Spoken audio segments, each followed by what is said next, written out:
성도 여러분 안녕하십니까? 바이블 빌리버입니다. 오늘은 천국과 지옥을 가로막는 영혼 불멸설이 어떻게 성경 안으로 들어오게 되었는지 그 역사를 살펴보고 또 성경에 어떤 영향을 끼쳤고 그로 인해 진리가 어떻게 훼손되었는지를 살펴보겠습니다. 먼저 영혼 불멸설이라고 하는 것은 인간에게 영혼이라는 것이 있어서 사람이 죽으면 몸에서 쑥 빠져나간다고 생각하는 것입니다. 또 영혼은 불멸하는 속성을 가지고 있다는 것입니다. 그래서 이 영혼이 육체와는 별도로 독립적으로 존재할 수 있기 때문에 육체가 죽으면 영혼이 몸에서 빠져나와 천국이나 지옥을 가게 된다는 것입니다.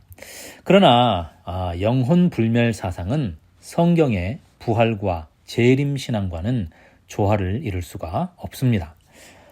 영혼 불멸설의 역사를 살펴보겠습니다.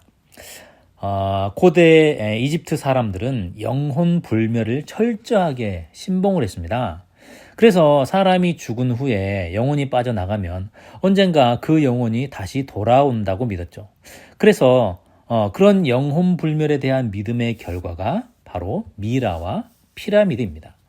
영혼이 다시 돌아왔는데 몸이 없으면 다시 살아나지 못할 것을 염려해서 몸이 부패하지 않도록 미라로 만들어 놓은 것이죠. 그리고 그 미라를 피라미드라고 하는 거대한 무덤으로 봉인해 둔 것입니다. 영혼이 다시 돌아올 거라고 믿고 저 큰 돌을 쌓는다고 얼마나 많은 사람들이 희생되었을지를 생각해 보십시오. 돌아오지도 않을 영혼을 맞이한다고 산 사람들을 희생시켜가며 쌓아올린 것 아닙니까? 영혼 불멸설이라고 하는 잘못된 신앙이 피라미드를 만든 것입니다. 자, 또 생각해 보십시오. 오장육부를 다 가지고 있어도 사람이 죽었습니다. 그런데 영혼이 다시 돌아왔다고 칩시다. 영혼이 돌아왔는데 오장육부는 다 빼내고 머리에 뇌나 골수 같은 거 다 빼내고 그 자리에 온갖 약품 처리를 해서 뼈와 이 겉 가죽만 남아있는 그런 육체에 영혼이 들어간다고 다시 살아날 수가 있겠습니까? 피라미드는 인간이 얼마나 극단적으로 어리석을 수 있는지를 보여주고 있는 것입니다. 영혼 불멸 사상에 빠지면 사람이 이렇게 상식에도 맞지 않을 짓을 수백 수천 년 동안 하고 있어도 깨닫지를 못하는 겁니다. 영혼 불멸 사상이 얼마나 무서운 것인지 느껴지십니까? 영혼이 불멸한다는 것을 철학적으로 체계화한 사람은 BC 6세기의 그리스 철학자 피타고라스였습니다. 피타고라스는 인간은 현세의 죄를 지어 육체라고 하는 감옥에 갇혀 있는 것이고 육체의 모든 감각은 불순하기 때문에 이 영혼은 이 불순한 것으로부터 정화되어야 한다라고 주장을 했습니다. 이렇게 철학의 옷을 입은 영혼 불멸 사상이 BC 5세기에 소크라테스를 만나게 됩니다. 소크라테스는 죽음을 통해서 영혼이 해방되어 감옥과 같은 육신에서 벗어나서 불멸의 존재가 되어 영원한 이데아의 세계로 돌아간다라고 가르쳤습니다. 자, 이 소크라테스는 자신의 믿음을 증명하기 위해서 사람들이 보는 앞에서 태연하게 독배를 마시고 죽었죠. 우리가 잘 알듯이 악법도 법이다 하면서 독배를 그냥 태연하게 마시고 죽었습니다. 이 스승인 소크라테스가 태연하게 이 독배를 마시는 모습을 본 플라톤이 감동을 받았습니다.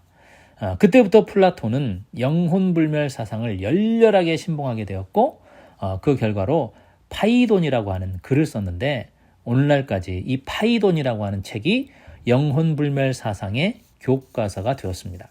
이 파이돈이 그리스의 정신세계를 완전히 지배했고 그리스에서 알렉산더 대왕이라고 하는 세기의 영웅이 나타나면서 서구 유럽 세계에 그리스의 언어와 철학과 문화가 전파되고 깊이 뿌리 내리게 되어서 오늘날까지 이어져 오게 되었습니다.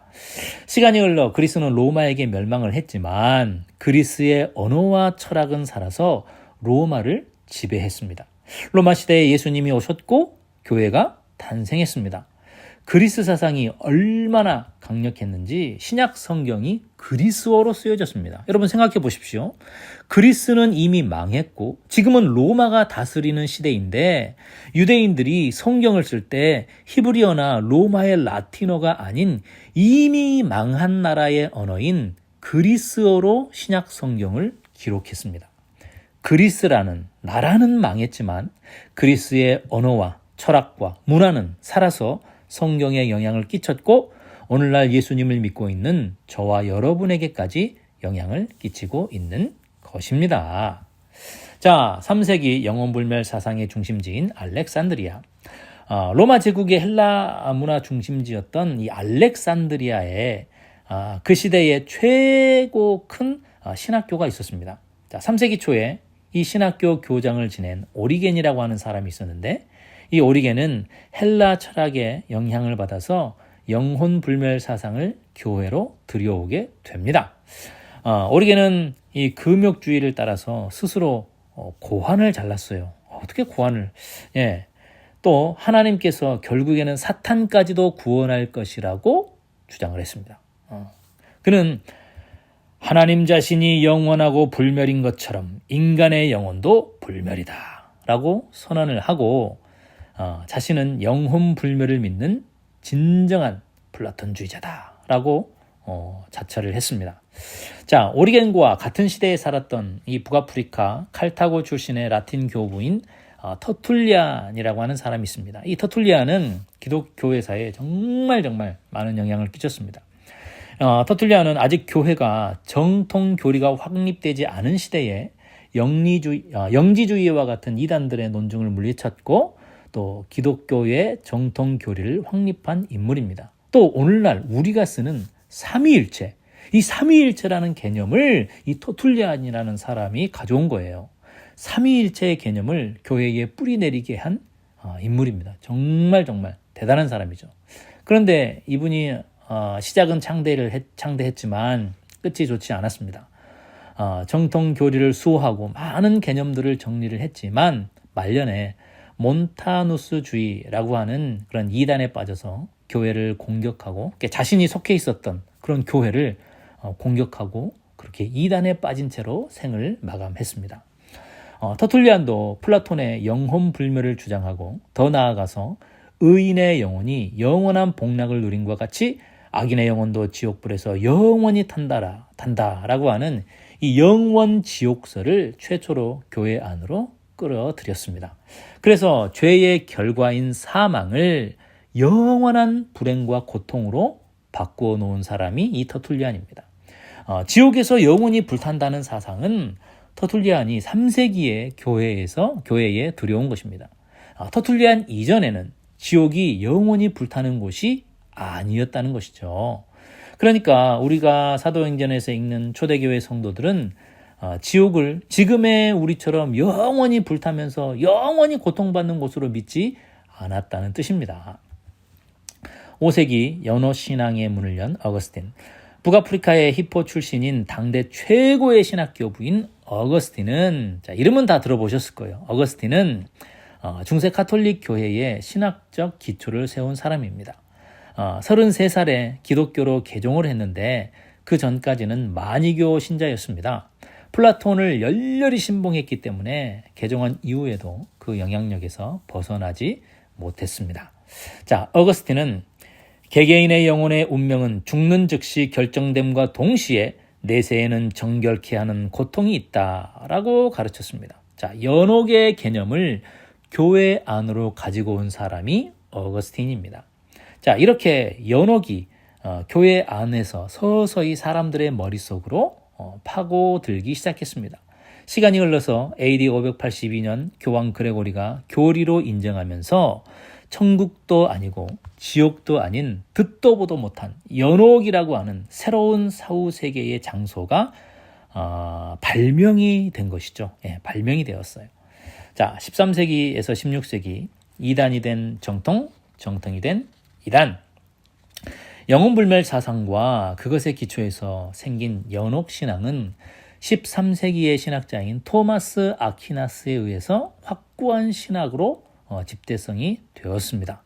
자, 아퀴나스로부터 50년 후에 단테라고 하는 사람이 그 유명한 신곡이라고 하는 소설을 썼습니다. 여러분, 이 신곡은 신학책이나 그런 거 아니에요. 소설입니다.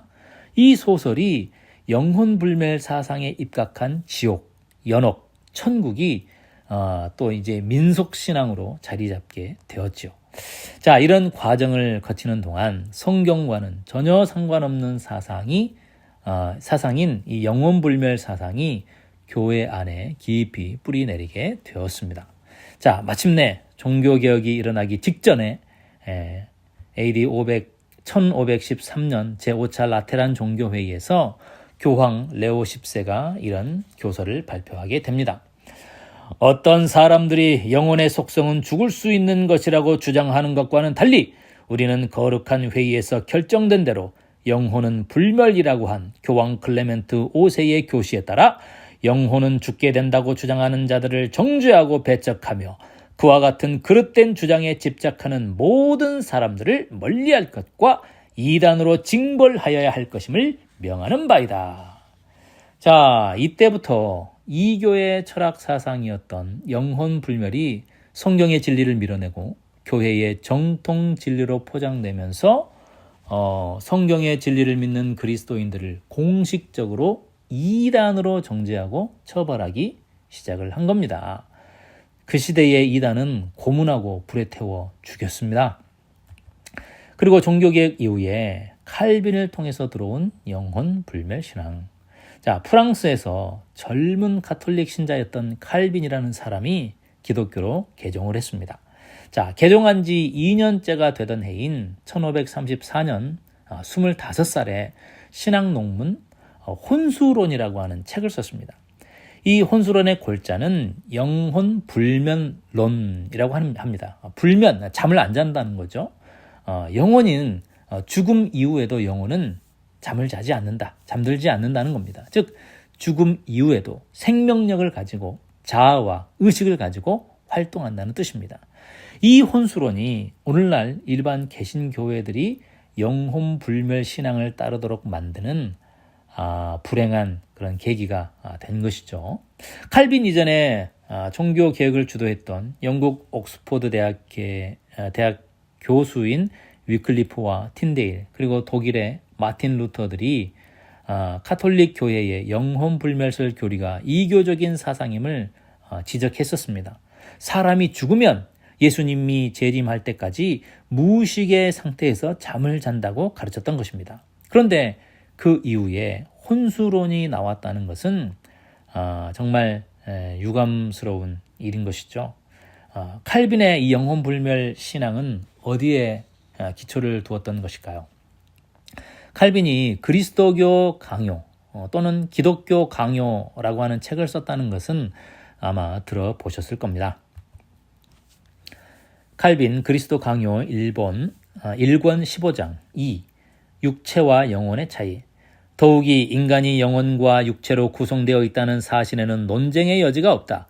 내가 아는 바로는 영혼이라는 말은 불멸적이면서도 창조함을 받은 본질을 의미하며 이것은 인간보다 고귀한 부분이다.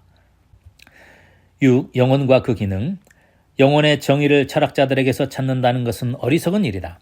플라톤을 제외하고는 그들 중 영혼의 불멸적인 실체를 올바로 주장한 사람이 한 사람도 없다. 사실 소크라테스의 제자들 가운데서도 이 문제를 다룬 것은 분명하다. 그러나 아무도 이 문제에 대한 확신을 가지지 못했기 때문에 분명하게 가르치지 못하였다. 그러나 플라톤의 견해는 보다 정확하였으니 그는 하나님의 형상이 영혼 안에 있다고 생각했던 것이다. 다른 사람들은 영혼의 능력과 기능들을 현세의 생활에 너무 고착시키고 육체를 떠나서는 아무것도 남지 않는다고 하였다. 자, 칼빈의 기독교 강해에서 보시다시피 칼빈이 이해한 영혼은 성경에서 온 것이 아니라 플라톤에게서 배운 것이라고 스스로 자랑하고 있습니다. 자, 또 칼빈의 글을 보면 플라톤과 반대 입장을 취한 철학자들이 사람이 죽으면 아무것도 남지 않는다고 했던 겁니다. 자, 많은 철학자들이 죽음 이후에 아무것도 없어 그렇게 가르쳤다는 것이죠. 죽음 이후에 영혼이 빠져나간다고 가르친 사람은 소크라테스와 플라톤밖에 없었던 겁니다. 자, 그런데 플라톤의 말빨이 다른 철학자들보다 더 좋았던 것 같습니다. 이 철학이라고 하는 것은 말빨이잖아요. 영혼 불멸과 연옥 신앙을 강력하게 부인하면서 카톨릭 교회의 오류를 지적하고 나섰던 이 종교 개혁자들의 주장을 무시하고 플라톤의 사상을 이어받은 칼빈 때문에 영혼 불멸 사상이 오늘날 개신교회에 깊이 뿌리내리게 되었습니다.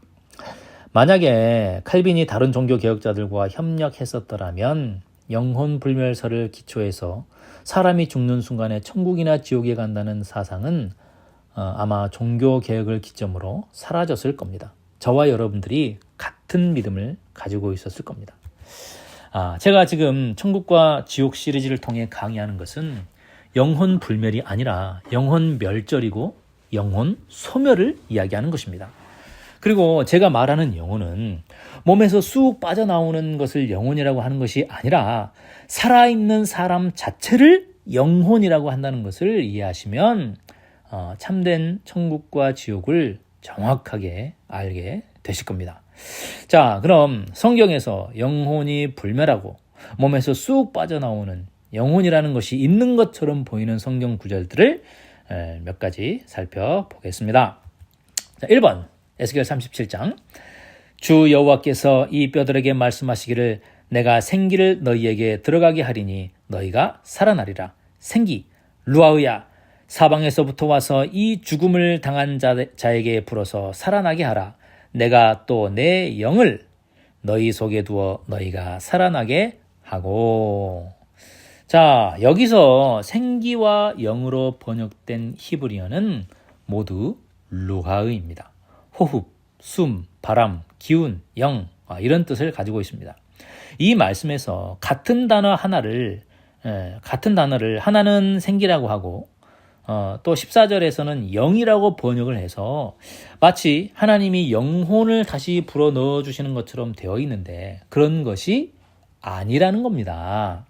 자, 공동번역 수마 사방에서 불어와서 이 죽은 자들을 스쳐 살아나게 하여라. 자, 킹제임스 오 수마 내 바람으로부터 와서 이 살해된 자들 위에 숨을 넣어 주어 그들로 살아나게 하라. 저는 개인적으로 숨으로 번역하는 것보다 생기가 더 마음에 듭니다. 그러나 숨이나 호흡으로 번역할 수 있다는 것을 알려드리고 싶습니다. 자, 숨으로 번역하니까 사람의 영혼처럼 느껴지지가 않지 않습니까? 자, 2번 전도서 12장 7절 흙은 여전히 땅으로 돌아가고 영은 루하은은 그것을 주신 하나님께로 돌아가기 전에 기억하라. 자, 여기서도 영이 하나님께로 돌아간다라고 번역을 해놓으니까 영혼이 빠져나가 하나님께 가는 것처럼 이해될 수밖에 없지요. 영이 아니라 호흡이 하나님께로 돌아가는 것입니다. 만약에 이것을 영혼으로 이해해서 영혼이 하나님께 돌아가는 건 맞잖아 라고 주장을 하신다면 그러면 모든 사람의 영혼이 다 하나님께로 돌아가니까 의인이든 악인이든 다 하나님께로 돌아가는 것이 됩니다. 그러면 사람이 죽으면 무조건 다 천국 간다고 해야 되는 것이죠. 자, 3번 전도서 3장 19절에서 22절 인생이 당하는 일을 짐승도 당하나니 그들이 당하는 일이 일반이라 다 동일한 호흡이 루하의가 있어서 짐승이 죽음같이 사람도 죽으니 모든 것이 헛됨이로다. 다 흙으로 말미암았으므로 다 흙으로 돌아가나니 다 한 곳으로 가거니와. 벌써 짐승과 사람이 한 곳으로 같은 곳으로 가는 거잖아요. 20절에서 인생들의 혼은 루아은은 위로 올라가고 짐승의 혼은 루아은은 아래 곧 땅으로 내려가는 줄을 누가 알랴. 그러므로 나는 사람이 자기 일에 즐거워하는 것보다 더 나은 것이 없음을 보았나니 이는 그것이 그의 몫이기 때문이라. 그의 뒤에 사람이 죽고 난 다음에 일어날 일이 무엇인지를 보게 하려고 그를 죽은 사람을 도로 데리고 올 자가 누구이랴. 자, 19절에서 사람과 동물이 모두 동일한 루아의 호흡이 있습니다. 짐승이 죽는 것 같이 사람도 똑같이 죽음을 맞이한다는 것이죠. 자, 20절에서 다 흙으로 말미암았습니다. 자, 사람도 짐승도 다 흙으로 창조되었다는 뜻이죠. 그리고 죽으면 사람도 짐승도 다 한 곳으로 갑니다. 어디로 갑니까? 천국입니까? 지옥입니까? 흙으로 돌아간다는 거죠. 그냥 죽어서 없어진다는 뜻입니다. 19절에서 루아흐를 호흡이라고 번역을 해놓고 21절에서는 혼이라고 번역을 해놨습니다. 그러니까 사람들이 헷갈릴 수밖에 없는 것이죠. 호흡이 떠나 죽게 된다는 것을 혼이 떠나는 것처럼 번역을 해놓은 겁니다. 자, 그러면 이렇게 말하는 사람들이 있어요. 인생의 호흡은 위로 올라가고 짐승의 호흡은 아래로 내려가니까 사람하고 짐승하고 가는 곳이 다르지 않습니까? 그러면 사람의 영혼은 위로 올라가고 짐승은 아래로 내려가니까 짐승도 사람처럼 영혼이 있는 건가요? 사람은 위로 올라가면 위쪽은 천국이고 아래쪽은 지옥입니까? 그러면 사람은 의인과 악인의 구별이 없이 무조건 천국행이고 짐승들은 무조건 지옥 가는 건가요? 자, 이 말씀은 그냥 사람이든 짐승이든 죽으면 어떻게 되는지 모른다라고 하는 시적인 표현인 것이죠. 자, 22절. 그의 뒤에 그러니까 사람이 죽고 난 다음에 죽은 사람을 다시 데려올 수 없다는 겁니다. 왜요? 죽어서 사라져 버렸으니까요. 이 22절 말씀이 정말 중요합니다. 죽은 사람을 다시 데려올 수 없습니다. 사무엘상 28장에 보면 사울이 신접한 여인을 찾아가서 죽은 사무엘을 불러내라고 합니다. 사무엘이 땅에서 올라오는데 신접한 여인의 눈에는 이 땅에서 올라오는 사무엘이 보이는데 사울이나 다른 사람에게는 보이지 않습니다. 지금 이렇게 그림에는 다른 사람 눈에도 이 사무엘이 보이는 것처럼 표현을 해놨지만 성경에는 신접한 여인의 눈에만 사무엘이 보이고 다른 사람 눈에는 안 보이는 것으로 그렇게 기록이 되어 있어요. 자, 여러분, 신접한 여인이라는 것은 우리 정서로 이해하면 신내림을 받은 무당이죠. 한마디로 악령이, 이 귀신이 충만한 사람이에요.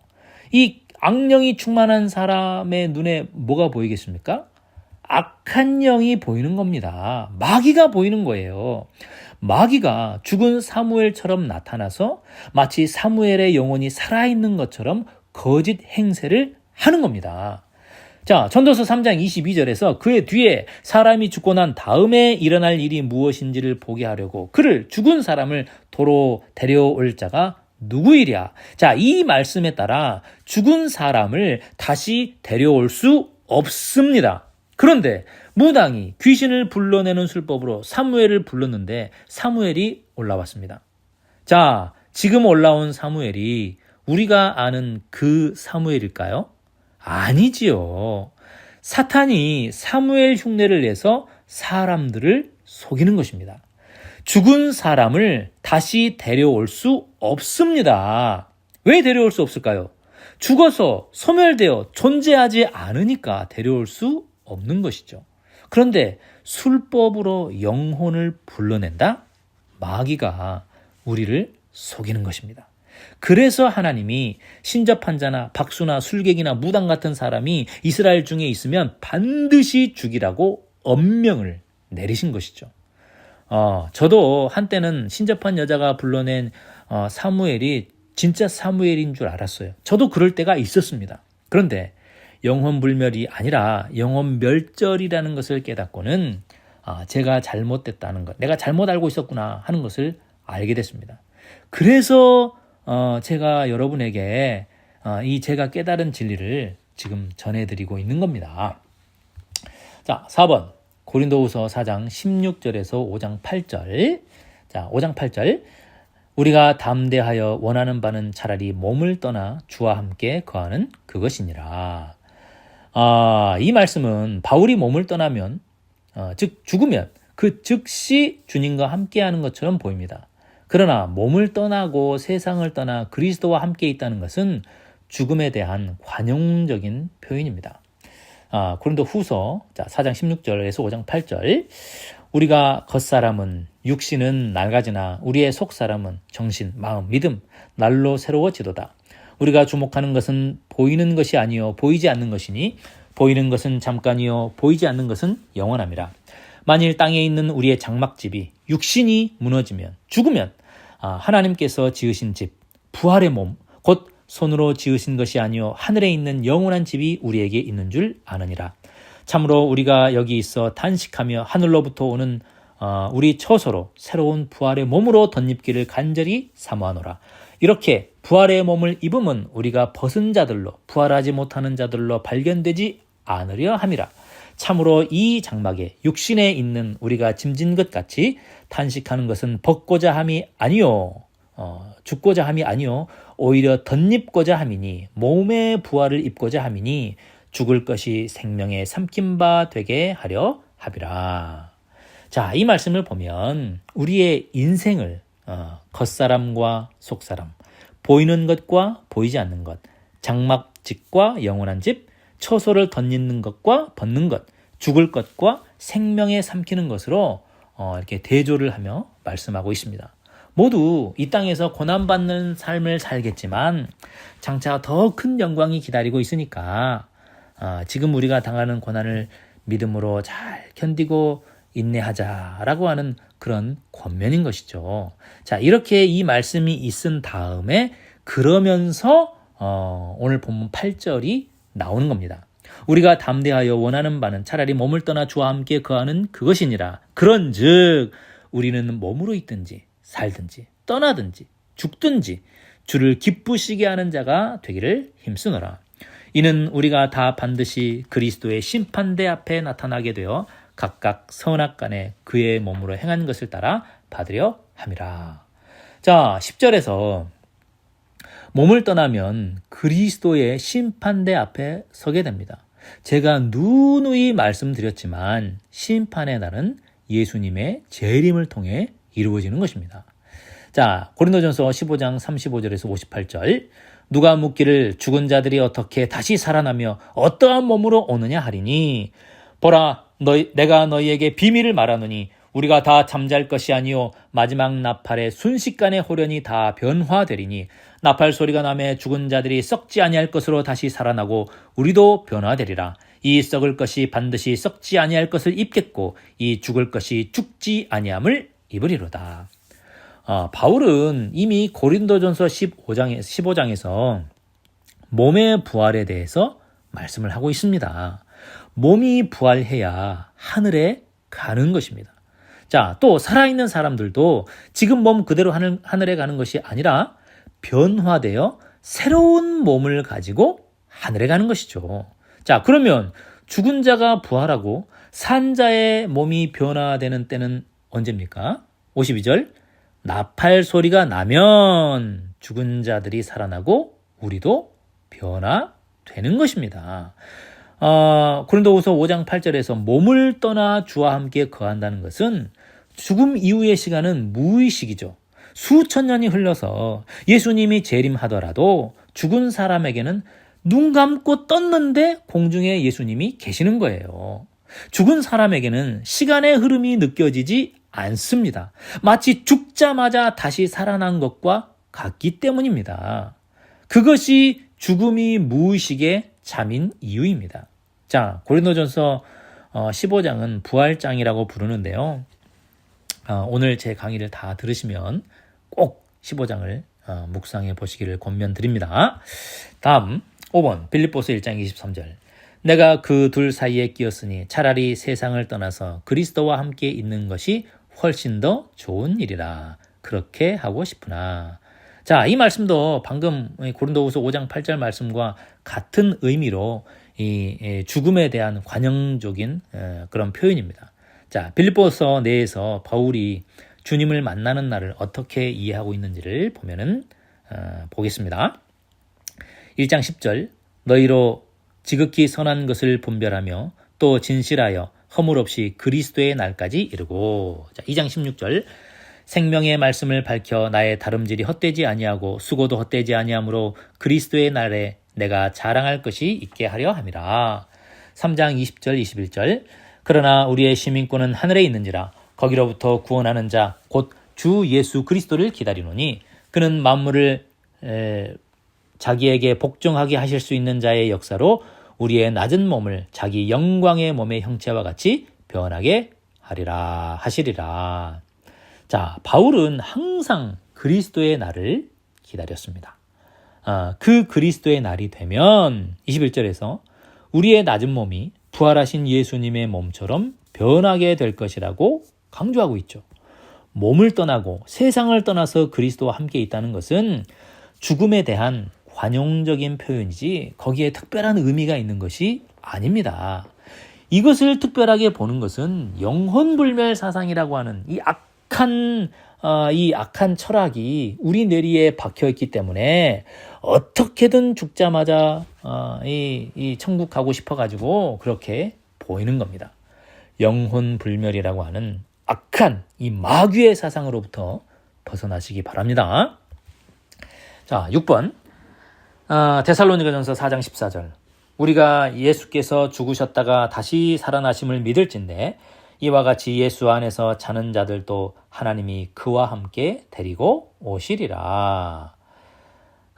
이 말씀은 예수님이 재림하실 때 하늘에 같이 있던 구원받은 의인들을 데리고 함께 재림하시는 것처럼 번역이 되어 있죠. 자, 이 말씀에서 이 데려오다라고 번역된 이 헬라어 아고라고 하는 말은 데리고 오다 그리고 데리고 가다 두 가지 뜻이 다 있습니다. 그러니까 데리고 오다라고 해도 되고 데리고 가다라고 해도 되는 거예요. 그런데 번역하시는 분이 데리고 오는 것으로 번역을 한 것이죠. 왜일까요? 번역하시는 분이 영혼 불멸을 믿고 있기 때문에 그런 겁니다. 자, 14절 바로 다음에 아주 유명한 말씀이 따라 나오죠. 우리가 주의 말씀으로 이것을 말하노니 주께서 강림하실 때까지 우리 살아남아 있는 자도 자는 자보다 결코 앞서지 못하리라.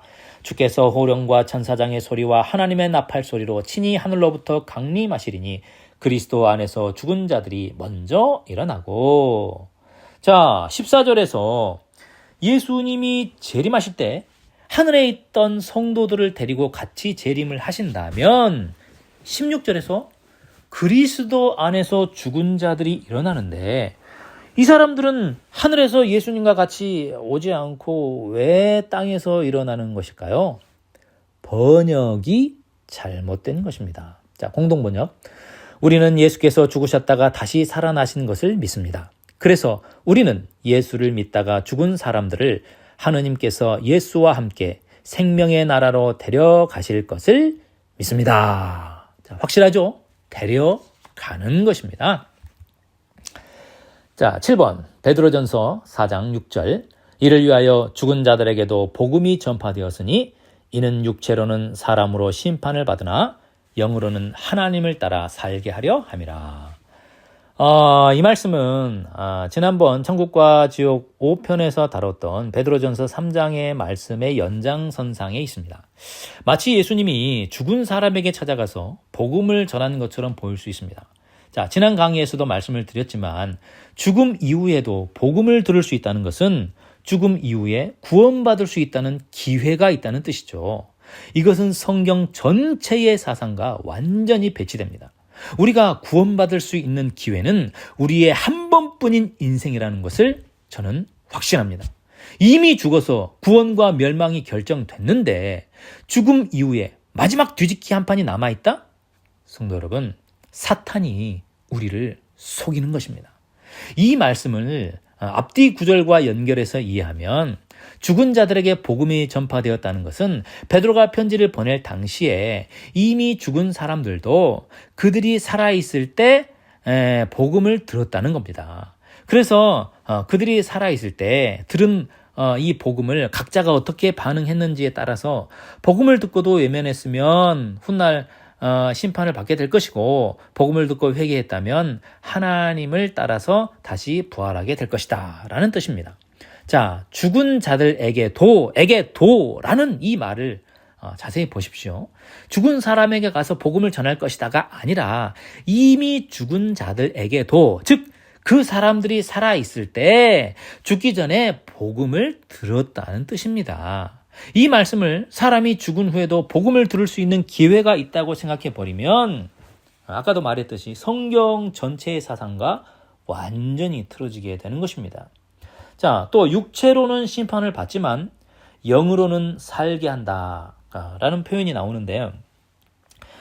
육체와 영을 꼭 몸과 영혼으로만 생각합니다. 이것은 우리 속에 이 개념이 잘못 잡혀있기 때문에 생기는 오해라고 보시면 됩니다. 여러분이 성경을 읽을 때 영적이다, 또 육적이다, 또는 세상적이다 라는 그런 표현이 종종 나옵니다. 성경에서 영적이다 라고 하는 것은 하나님과 관련된 것을 영적이라고 하고 세상이나 사탄과 관련된 것을 육적이라고 하는 겁니다. 사람이 죄를 짓고 하나님을 거스르고 대적하고 정욕에 빠진 것을 육적이라고 하는 것이고, 회개하여 예수님을 마음에 영접하고 기도하고 말씀 보고 주를 위해 고난받고 또 교회를 위해서 희생하고 헌신하고 구원을 완성하기 위해 다름질하는 것을 영적인 일이라고 하는 겁니다. 자, 한마디로 죄 용서받고 구원받아 영생을 얻는 것이 영적인 일이고, 죄 짓고 멸망으로 가는 것이 육적인 일입니다. 자, 육체로는 사람으로 심판을 받는다는 것은 우리가 복음을 듣고 회개하고 예수님을 영접해도 아담이 선악과를 먹고 난 후에 정령 죽으리라 라고 한 그 한 번 죽는 죽음의 심판을 피할 수는 없지요. 예수를 믿어도 죽습니다. 죽는다는 것을 육체로는 사람으로 심판을 받는다고 표현한 것이고, 영으로는 하나님을 따라 살게 한다는 것은 예수님을 믿고 순교해서 죽든 자연사로 죽든 어쨌든 한 번은 죽지만 영을 따라, 즉 우리가 살아생전에 이 주님을 향해 품었던 믿음, 소망, 사랑이 있었다면 심판할 때에 영을 따라 하나님의 구원의 약속에 따라서 부활하여 살게 된다는 뜻입니다. 자, 이를 위하여 이미 죽은 자들에게도 복음이 전파되었으니 그들이 죽기 전 살아있을 때 복음을 들었으니 이는 육체로는 사람으로 심판을 받으나 복음을 듣고 회개하여 예수님을 영접한 사람일지라도 한 번 죽는 죽음은 피할 수 없이 죽게 되지만 영으로는 살아생전에 주님을 영접하여 주를 향한 믿음, 소망, 사랑으로는 하나님을 따라 살게 하려 함이라. 8번 데살로니가전서 5장 23절 평강의 하나님이 친히 너희를 온전히 거룩하게 하시고 또 너희의 온 영과 푸뉴마와 혼과 푸시케와 몸이 소마가 우리 주 예수 그리스도께서 강림하실 때에 흠 없게 보존되기를 원하노라. 자, 온 영과 이 영, 푸뉴마는 영, 숨, 바람, 숨 내쉬기, 기운이라는 말입니다. 이 푸뉴마는 제가 그 전 영상에서 다 설명을 했기 때문에 오늘은 하지 않겠습니다.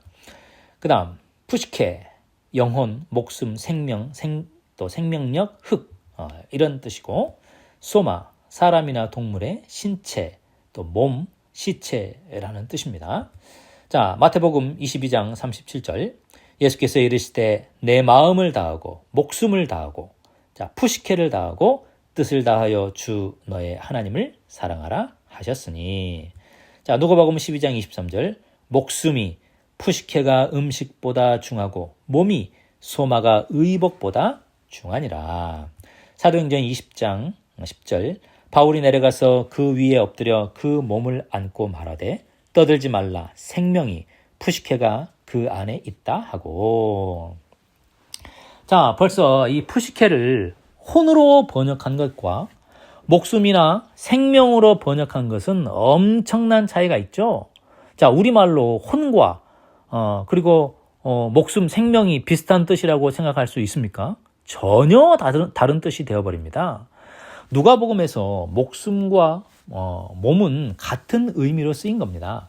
또 예수님이 말씀하신 마음을 다하고 목숨을 다하고 뜻을 다한다는 것도 모두 같은 의미를 반복해서 강조하는 거예요. 정말 이것은 성경이 정말 즐겨 사용하는 문학적인 표현입니다. 바울이 말한 영과 혼과 몸도 영 따로 있고 혼 따로 있고 몸 따로 있는 것이 아니라 그리스도를 향한 믿음과 소망과 사랑이 주 강림하실 때까지 변치 않고 우리 그날에 다 같이 구원받은 백성이 되도록 끝까지 믿음을 지키자, 이런 뜻인 것이죠. 성경의 사상은 인간을 영혼과 몸으로 나누는 이분법이나 영, 혼, 몸 이렇게 구분하는 삼분법 같은 사상을 지지하지 않습니다. 사람 자체가 살아있는 영혼으로서 하나로 존재하는 것입니다. 영혼이 몸이고 사람이고 인간의 전 인격, 인간의 전 존재를 뜻하는 것입니다. 사람을 이분법, 삼분법으로 나누는 것은 그리스의 영혼불멸설이라고 하는 철학에서 나온 것입니다.